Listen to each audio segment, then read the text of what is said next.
New York Knicks fans are absolutely livid at this, as despite being up 3-2 against the Boston Celtics in the second round of the NBA playoffs, there are glaring issues with this New York Knicks team, and also some issues that are outside of the Knicks' control as well that fans are upset about, and we're going to talk about all this. What's up, guys? Welcome back to Knicks Digest. It's Chris here, and we're going to jump right into things as always.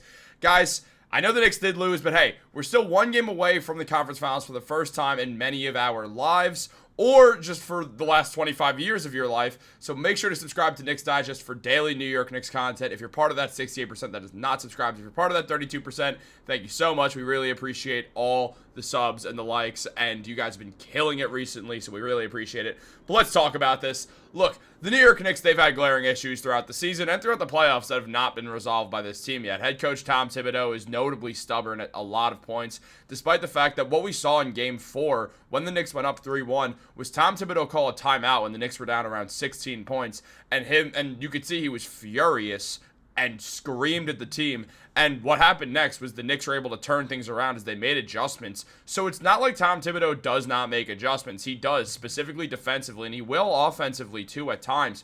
But what we saw was the New York Knicks decide to not make adjustments. And we saw Tom Thibodeau basically use the same strategy over and over again a lot throughout this playoff series, peaking in Game 5. When he did not bench anyone in the entire third quarter, he kept the starters out there the entire time, despite the fact that the Celtics went on a run. And there's been instances like this throughout the playoffs where there was just clear things that Tibs could have done better, but he just didn't. For the most part, throughout the series against the Boston Celtics, Tom Thibodeau has outcoached Joe Mazzulla 100%. The coaching battle was way closer between Tibs and JB Bickerstaff, and I've been on the record saying that I don't think JB Bickerstaff is a very good coach. I do think Mazzulla is a solid coach, so I thought well, first of all, I thought the Knicks were going to lose this in around 6 games, and that's not happening. But also, I thought that Bickerstaff and Tibs was going to be just another out-coaching by Tibs like in 2023, and that Mazzulla was just going to out-coach Tibs. That doesn't happen. Tom Thibodeau, for the most part, outside of Game 5, has outcoached Joe Mazzulla.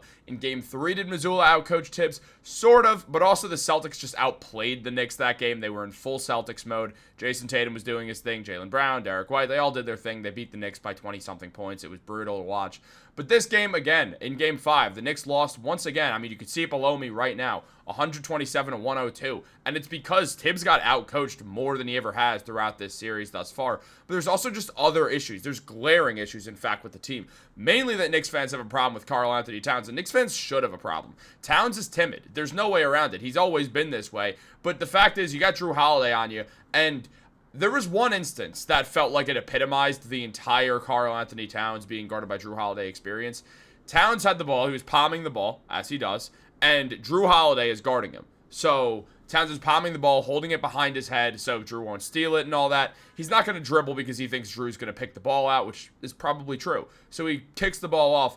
But why was Towns at the hash mark 40 feet away from the rim when you have 6'4" Jrue Holiday on you? I mean, look at Karl-Anthony Towns. Does he look like a small man here, this 7-footer? No.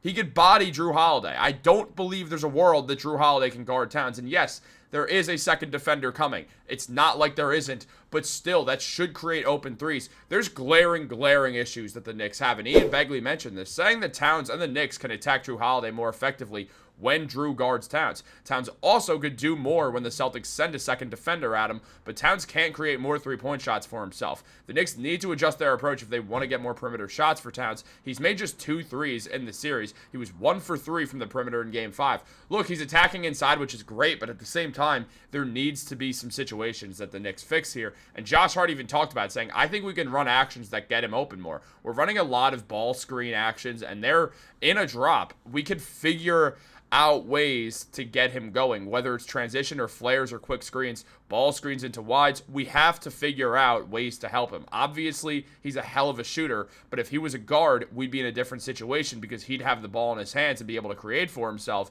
We've got to help him get in positions for that. And I think from the top down, we're not doing that. So, Josh Hart, and I'm not saying this in some negative way like he doesn't like Tom Thibodeau. Josh and Tibs are known to be close.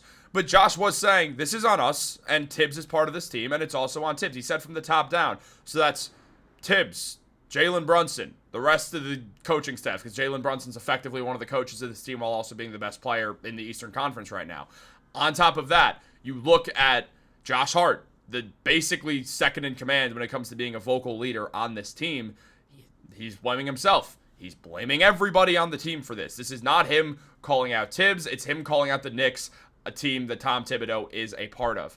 And Josh is right. The Knicks aren't working to get Karl-Anthony Towns into his spots. Also, why the hell is Towns going to the high post with Jrue Holiday on him? It makes no sense. There's no real rhyme or reason for why they're doing this. The Knicks played a bad game last night. There's no way around it. There's nothing we can pretend and act like they didn't. Did the Knicks deserve to win last night? Absolutely not. Are the Knicks the team that should have won last night? Absolutely. Going into the game, yes. Within a few minutes, not even.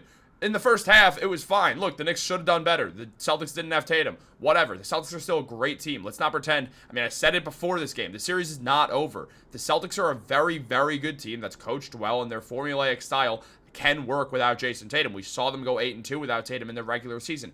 We know the formulaic style, and again, I'm not hating on it. I'm just saying it's not really going to change much with Jason Tatum not there. It's just going to be Jaylen Brown next man up. And guess what? Jaylen Brown had a phenomenal game. He had a near triple-double. He shot 3 for 3 from 3. He did his thing. So the Knicks, they just lost. They just played worse, and when you play worse, you lose. I mean, you look at the way the Boston Celtics played, and of course the Knicks lost. I mean, they allowed 45% from three-point range, and Derek White was absolutely phenomenal the entire time, getting so many open threes for God knows why. Jaylen Brown actually did not go. He was 3 for 3. He finished 3 for 6, but whatever, same thing. It's actually not the same thing at all. Not at all the same thing. But the Knicks were down and out, so that's why I said that. I mean, Porzingis couldn't even play. He's clearly struggling with some sort of mystery illness. He had 1 point and 1 rebound. I hope that he's physically okay because it's worrisome.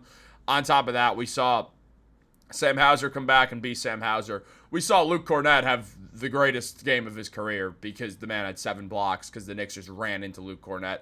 Josh Hart, I mean, literally ran into Luke Cornett and sliced his face wide open. That wasn't great.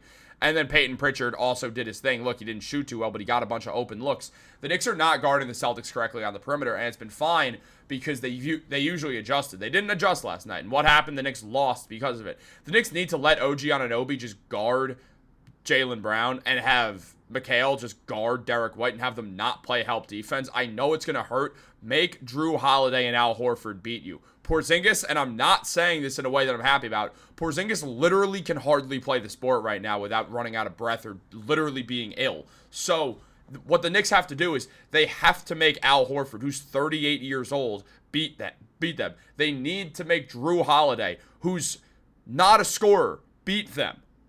I mean, did Jrue Holiday have some great offensive game last night? No, he had 14 points.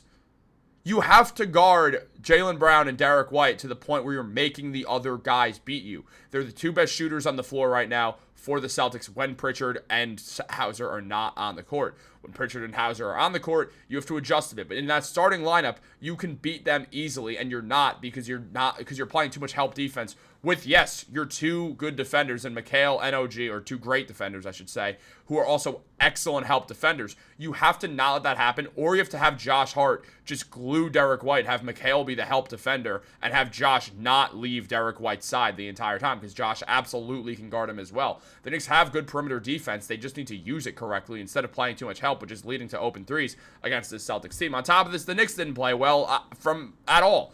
Look, first of all, the fouls were insane. We're not going to sit here and act like they weren't. I was on the fence about mentioning the reffing because it's not why the Knicks lost, but it's also sort of why the Knicks lost. I mean, the reffing was terrible this game. Somehow Jalen Brunson fouled out after getting 5 fouls in a quarter. I don't even know how the hell that's possible.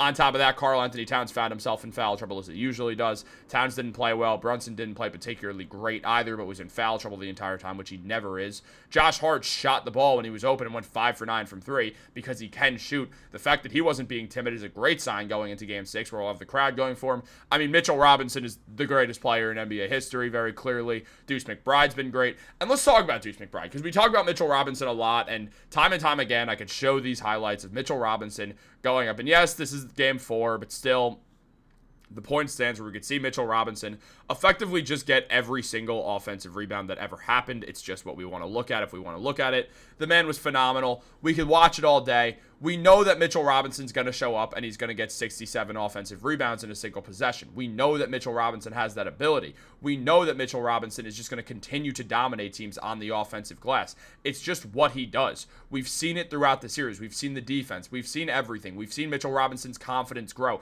We've seen him change his shot form and start to hit free throws as well. We see him getting rebounds over a 7'3" Porzingis that make no sense whatsoever. He's great. Mitchell Robinson deserves a ton of credit for this game. But at the same time, the New York Knicks need to get Deuce McBride, the other key bench piece on this team, more involved. Because, guys, there's a weird situation going on. This is the top of the Knicks lineups. We're going to actually make that bigger for you guys because that's hard to see, and I want to be able to read it. So we're going to look at the top 8 lineups the New York Knicks are using right now. 107 minutes is for the starting 5. The next most used lineup is just the starting 5, but Mitch in place of Towns. First of all, that lineup's net rating is positive at 12.3 instead of negative 16.3. So that's interesting that it's just a complete flip. On top of that, we're seeing other good lineups that have been used sparsely, such as Towns, Bridges, Brunson, Mitch, Deuce McBride. Why the hell do they not play Towns and Mitch together more when it works? I have no idea. It's the weirdest part about Tom Thibodeau, especially because Mitch is a rim protector, so it would make sense, especially considering, like, a willingness to do that in Minnesota that he doesn't have now. Whatever, though. I guess we'll just push past that. That's a positive lineup. There's a net rating of 32 when you look at OG, Hart, Brunson, Mitch, and Deuce. Another great lineup. There's a net rating of 48 when you look at OG, Mikal, Brunson, Mitch, and Deuce.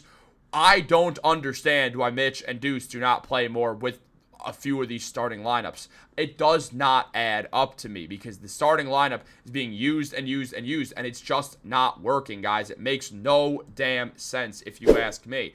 Now, look, I mean, Jalen Brunson said about Towns, I think as a group we need to trust each other. I need to trust everyone out there knowing who to attack and when to set the table. I think the biggest part of this is knowing how they are defending Towns. If they're going to put a smaller guy on him, then we need to feed him in the post. They haven't put a bigger guy on him. We need to attack accordingly. So Jalen Brunson understands this.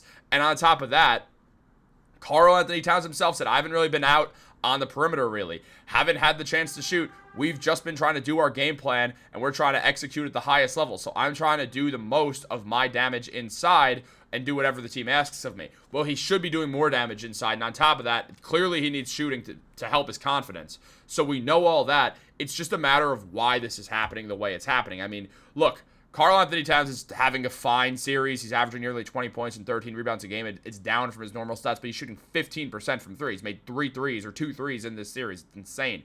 On top of that, Deuce McBride has been awesome. Why is Deuce not playing more? He's been awesome. He's shooting 53% from 3. He's averaging 8 points. He's doing well. So the Knicks need to do both those things. It's evidently clear to me. It's evidently clear to anyone. And on top of it, very quickly, guys, yes, the reffing was not good last night. The NBA clearly wants this series to go back to MSG. Why would they not? It makes a lot more sense to have the Knicks win this series in MSG, given the reffing was terrible, but that's not why they lost the game, and that's why I'm not harping on it, because I don't want to sound like an angry Knicks fan. I'm angry, but I'm angry at the team. I'm not angry at the reffing, though it was terrible and did not help the situation at all, and actively participated a huge amount to this, but the Knicks would have lost either way with the way they played last night. They have to be better. But guys, what do you think? Let me know in the comments down below. What do you think about Tony Brothers right here? And just the New York Knicks in general. I just didn't expect that Tony Brothers image to come up. This was an incredibly long video, so I'm going to end this. Like this video, subscribe, turn on post notifications. Have a great day, and go Knicks.